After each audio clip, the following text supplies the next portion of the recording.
No vídeo de hoje, discutindo a porção dessa semana, a gente vai ver uma das coisas mais importantes para quem quer ser uma pessoa melhor, uma pessoa espiritualizada e uma pessoa mais conectada com o divino. Eu sou Yair Alon e essa é a Energia Semanal.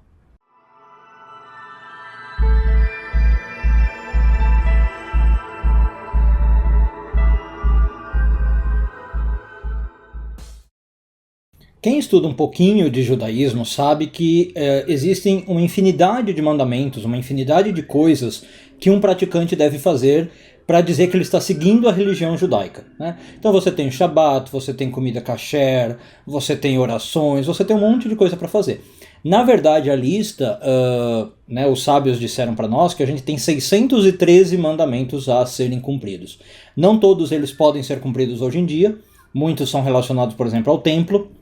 Alguns deles são feitos uma vez na vida, não são contínuos, mas de modo geral são 613 mandamentos. Agora, na porção dessa semana, a gente vai ver um dos principais mandamentos que eu queria discutir com vocês. Então, a porção dessa semana ela já está trazendo, na verdade, vários mandamentos, né? Ela começa a falar de vários mandamentos que você precisaria cumprir, e um deles que ela cita é o que a gente chama em hebraico de PA. O que é PA?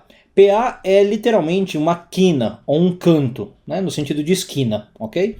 Se eu tenho uma área geográfica, a quina dessa área geográfica é a PA. O que ela quer dizer no sentido religioso, no sentido bíblico?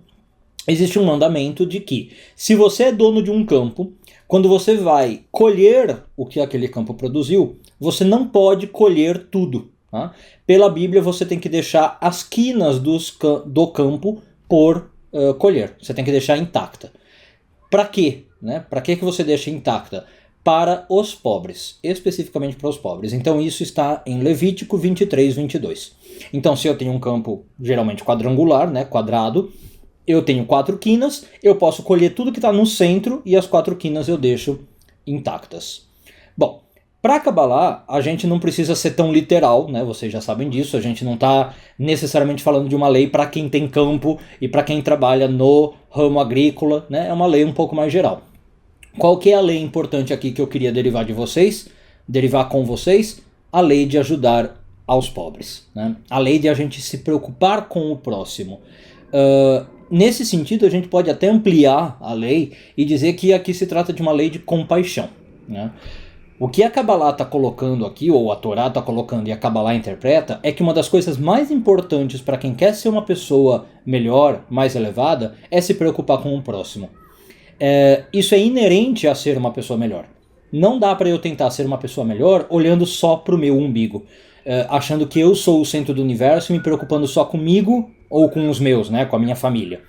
É questão imprescindível para Kabbalah que você se preocupe também com os outros. E especificamente com os outros desprovidos, né? É claro que também é bom eu me preocupar com quem tem dinheiro e tratar bem e tudo mais, e mostrar compaixão, mas essa pessoa às vezes é a que menos precisa da minha compaixão, né? Quem é que precisa realmente? É aquela pessoa que por acaso está numa situação de vida complicada, numa situação difícil, numa situação desprovida. Então, voltando aí quase que ao literal, o que para Kabbalah é muito interessante que a gente tenha o hábito de fazer? Ajudar frequentemente aos pobres, aos necessitados. Esse frequentemente também aí contém um segredo, tá? Porque tem pessoas que ajudam os pobres, mas de maneira super irregular, né? Uma vez a cada 10 anos, quando passa o cometa Halley, a pessoa ajuda, né? O interessante para Kabbalah é que a gente faça disso um hábito. Então, por exemplo, que você defina um período de tempo que seja legal para você. Toda semana, ou todo mês, ou todo ano, né? Eu, particularmente, Yair, faço todo ano, né? No final do ano, que é um período particularmente simbólico aqui no Brasil, né? Onde você tem as festas natalinas, Ano Novo. Apesar de eu não acreditar em Natal, não seguir o Natal, eu sei que tem esse peso. Eu, no fim do ano, costumo ajudar pobres ou instituições de caridade que precisam. Mas você pode definir a sua periodicidade interessante. Outra coisa que você pode vir a perguntar, e que algumas pessoas me perguntam, é o quanto eu devo ajudar, né? Com quanto eu devo ajudar. E é interessante que, se você for ver as fontes judaicas discutindo, por exemplo, a questão da PA, eles falam claramente, a Mishnah, por exemplo, diz claramente que você não tem um valor definido. né, que você deve dar de acordo realmente com o seu coração. Não deve ser uma coisa tão matemática, né, tão quadrada. Você faz de acordo com o que você sente que pode, ou que deve, ou que acha, né?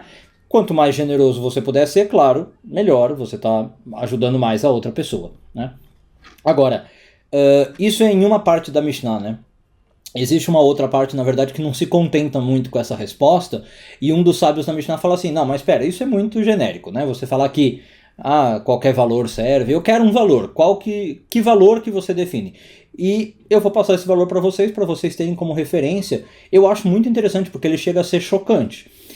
Um dos sábios sugere assim, que se você der 1/60 avos do que você tem, já é mais do que o suficiente.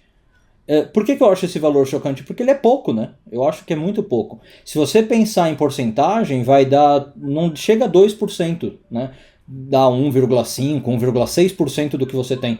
Então, às vezes a gente acha, né, que a gente precisa doar grandes quantias de dinheiro para ajudar os pobres, e a própria lei judaica fala que não, é pouco. Você não precisa se privar de nada para ajudar o próximo. Dá um pouco do que você tem, 1,5%, né? Então, se a gente falar ainda mais concreto, vai, para quem não gosta de matemática, se você ganhou R$100, separa 1,50, separa R$2 e dá isso de caridade para um pobre. Isso já é considerado excelente, já é considerado muito, muito bom do ponto de vista da espiritualidade. Mas como eu estou falando, aqui também eu foquei num caso específico, né, de ajudar o pobre, eu acho que a mensagem aqui também é maior. A mensagem é a de compaixão. Então, se tem uma lição que a gente pode tirar da porção dessa semana, vamos parar de ser um pouquinho egoísta, no sentido de pensar só em nós, no que nós precisamos ou no que aqueles ao nosso redor precisam. Vamos pensar também um pouquinho no outro, né? E isso é parte integral, como eu falei, de ser um ser humano melhor, um ser humano mais evoluído, um ser humano mais divino. Uma boa semana a todos, Shavua Tov e tudo de bom.